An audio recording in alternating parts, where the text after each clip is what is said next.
watching this live update. Appreciate you tuning in.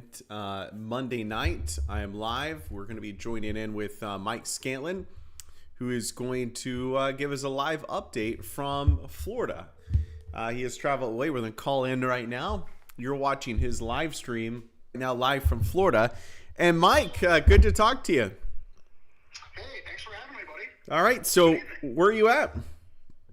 All right, we are in Tampa Bay, or we're in Tampa, Florida here. We actually booked this hotel tonight thinking we might be able to see a preseason NHL game, Tampa Bay Lightning game, but Okay. they canceled the game. So Oh, we man. have a hotel room that's way further inland than we would like to have been, but we still have quite a bit of time. Tomorrow morning we're going to be doing live shots and preparation stuff down by Port Charlotte and Fort Myers Beach. That's where we're kind of eyeballing right now. But, it's so far, we're here so early, it's kind of hard to really know where we're going to go or what's going to happen. So what's the mood like down in Tampa right now? A little frantic. We've been to Home Depot a couple times. We've stopped at a couple of gas stations and grocery stores and that type of thing. And maybe not quite frantic, but people are they remember what happened with Hurricane Ian, and I think for the most part, people here understand the potential. It always seems to go around Tampa Bay, but every time that happens, someone you got people saying it's not going to do this. Eventually, we're going to get one, and it looks like this could be the one. Fortunately, the models and the NHC tracks do show a weakening trend as it approaches the coast, but that's the best. Intensity forecasts are just a guess at this point, and with how strong it is, right now, who knows what's going to happen with this thing over the next 36 hours. Right. So your plan is to be there when it makes landfall in Tampa. What kind of do you have going through your mind on your plan and as this makes landfall? What do you want to do? What do you want to accomplish with this?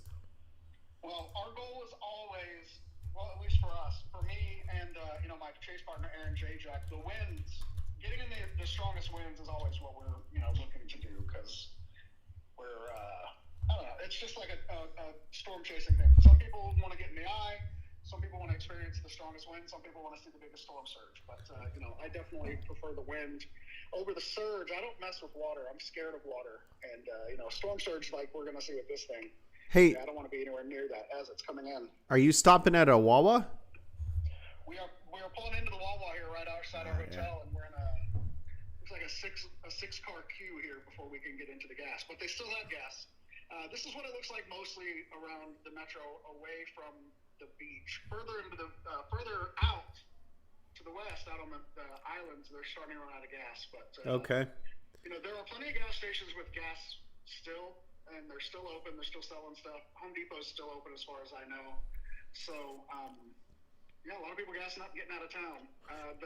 The road out of town is a lot busier than the road into town. That's for sure. Okay, and I just want to say Wawa's got some really good hoagies. So if you want to get a hoagie. Man. I DoorDashed a cheesesteak last night from Okay. Wawa. So. Oh, you did. Good call. Good call. Yeah. I'm a big fan of the Wawa. We need a Wawa in Oklahoma. We need to get that petition going. Yes, we do. Now, my friends at Quick Trip would argue against that. Yeah. So we won't go into that. All right, so real quick, I'm going to take just down your live shot real quick and show them the track. So the National Hurricane Center has it making landfall around Tampa late Wednesday afternoon and heading towards Clearwater. This is the NAM, the 3 kilometer, and at 1 a.m. on what day are we here? Monday, Tuesday. So this be Mike. I am so behind on my time. Being in what are we at, the 27th? So this is at 1 a.m. The NAM has it still west of you, 1 a.m. on Thursday morning. Really? So it slowed down quite a bit. So earlier today, the NHC track brought it in at about 8 p.m. Right. Before that, it looked like it was going to be here at about 5 p.m. So it's slowing down. I think the last update had it moving at like 10 miles an hour to the east. So Yeah, and again, this is a lot of time between now and then, and there's a lot of yes, space that has to yes, be traversed. So agreed, we will see. agreed. So you know, and tide plays a big role too, so that'll be interesting. I know you got to get some gas, so I'm gonna let you go, but I appreciate your update, and we're gonna hear from you the next couple of days. So in the meantime, be safe. All right. Thank you, sir. All right. See you, buddy. All right. So that's Mike Scantlin live in Tampa. We're going to continue to check in with him through the coming days. And again, this is latest NAM, and this is high resolution, so you don't see it before it gets into its kind of realm, and that's why there's nothing out here with it. The region that it covers, it obviously starts right there. It's not that there's a lack of data. It's just that it doesn't look at that data down there. This is a very high resolution computer model, and it can only process in this certain area. So that's why you see that. But there's the eye wall. It does try to weaken some, and that's why the National Hurricane Center has a Category 3. But storm surge is going to be huge during that time as well, and that's just going to be a mess for Western Florida. Now, for our area here in Oklahoma, we are still hopeful that we can get some cooler weather into the region.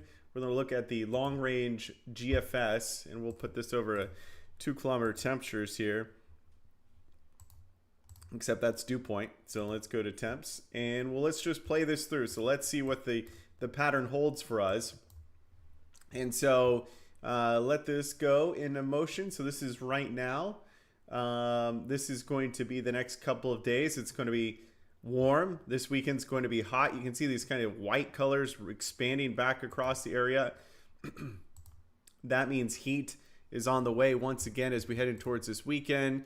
This is going to be Sunday afternoon. You can see a cool front Sunday afternoon to our north.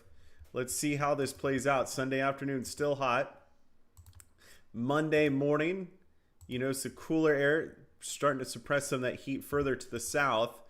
And then as we head towards Tuesday morning, it does get chilly where we have temperatures in the 40s by Tuesday morning here in Northeast Oklahoma. That is a good sign. You can see the afternoon, we only climb in the 70s and 80s. We do heat up some by the end of next week. But then it looks like there's going to be another cold front, and a stronger one that would arrive around the 20th or the 21st. So there will be a little more in the way of more cold fronts on the way in the extended. The first one arriving Sunday night into Monday. And that'll bring some chilly nights next week with lows in the 40s. So something to look forward to there. All right. Thanks for watching this live update. I appreciate you greatly. Thank you to Half Moon Plumbing. I got to visit them for a little bit today. What a great company, HCS Roofing and the Generator SuperCenter. Thinking about, preparing for storms, Generator SuperCenter is the place to go to get your Generac generators for your homes. Think about that. Power goes out, everybody's out without power, and you still got it. It's going to be awesome. So Generator SuperCenter for that. All right, that's the latest weather update. Hope you have a great night. We'll be back here tomorrow night with another live update from Tampa, Florida. Stay safe.